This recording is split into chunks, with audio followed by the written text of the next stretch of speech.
The Mindu Dam issues over 75% of the water provision in Morogoro area. The Mindu Dam catchment area is approximately 303 square kilometers and has 5 main rivers that feed into it. In the 90s, all 5 rivers used to flow throughout the year. However, stresses on water resource are evident due to the rapid population growth, land conversion from forest to agriculture, deforestation, and climate change. Therefore, conserving the Mindu Dam catchments need integrated approach, which we invite various stakeholders, and we thank Waternet and Tree Farm for joining the efforts from Moruasa and the Wamiruvu Basin. Therefore, one of the challenges with the Mindu Dam catchment is decrease of water flowing into the dam. We have 5 rivers, and these rivers are decreasing yearly the flow of water. Therefore, what intervention should be done is agroforestry practice to community doing their human activities along the river.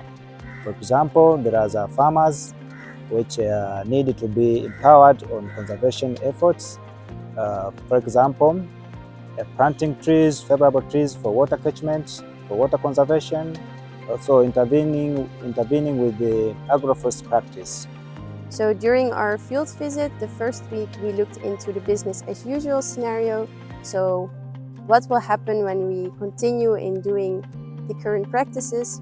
We saw a lot of bare soil, a lot of forests converted into agricultural land. And then we looked into what species were grown, how much it covered, etc. Nimeshuhudia kupungua kwa maji na mapungufu ya mvua katika miaka 10 iliyopita hadi sasa. Kutokana na hali ya hewa jinsi ilivyo, kwa kweli maji yamepungua kwa kiasi kikubwa sana katika mto wetu.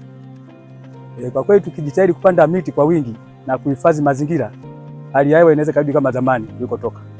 Hata kwenye mmomonyoko wa udongo, tukipanda miti kwa wingi kwenye mashamba yetu, naamini kabisa udongo hautamomonyoka kwenda kwenye mto wetu.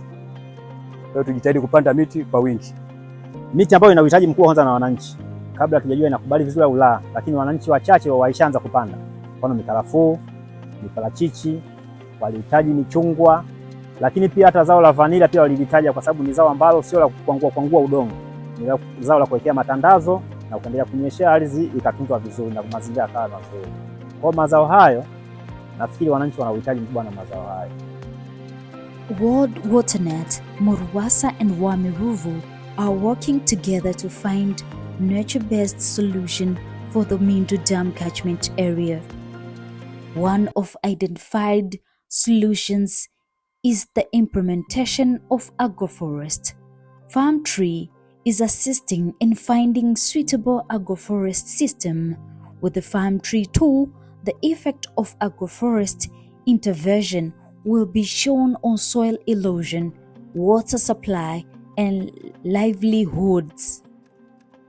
Students from Moruasa were trained to assist in defining the business as usual scenario. Actually, we're here to collect some data concerning the trees, specifically the species, the number of trees, how the coverage of trees in the areas, so it can help us to perform our conservation works. We had to collect the price of different crops and fruits per kilos, and we tried to get different crops from different markets, and we visited about 4 markets. We started with Mawenzi, Kingalo, Fire, and the last one it was Mlali market. The data which we collected from the market price and from the yield will be helpful for the FarmTree Tool so as to predict the income the farmers are obtaining. In the agroforest workshop, all stakeholders come together to talk about agroforest intervention. First of all, we have to agree that it is important to conserve or to do reforestation in these areas because of the situation at hand. We agree that the situation is not that good. It's not good at hand, and that for sustainability is at risk. And given the population increase, it's now a right time to take action. That is a very thing, and that is a very important thing. Then what should we do? That is an extremely important question.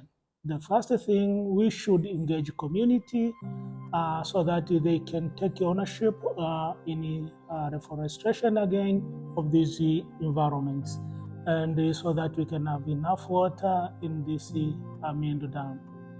The most important concept and the importance of this workshop is that it is not which tree so that we can bring to farmers and the farmers can plant it. No, it is about engaging the community to know what is the situation at hand. That is the first thing, and to admit that it needs some remedies and that the situation is not good. When the community understands that, then we can build it from their knowledge what kind of tree they have been planting for some decades and why this deforestation has happened.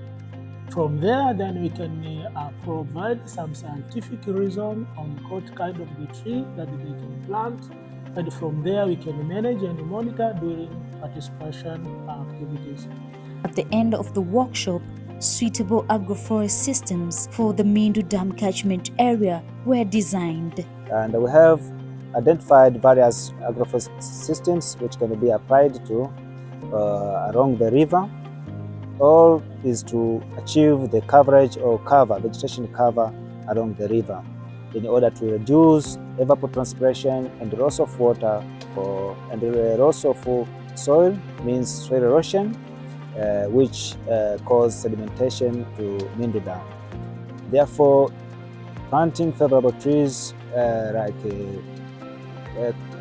that bear fruits and it brings short-term return to farmers, as well as consume little amount of water, and then facilitate or accelerate the flow of water to Mindu Dam for sustainable or long-term period.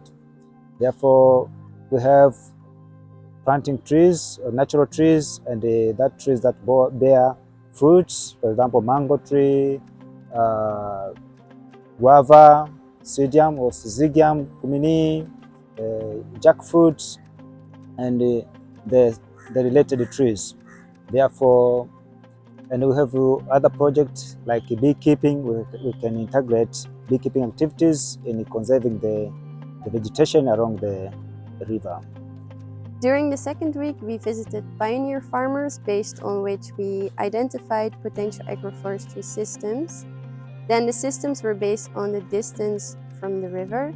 So from 0 to 10 meters, we identified mainly perennial grasses, bamboo, ficus, redelia that also allow for beekeeping activities.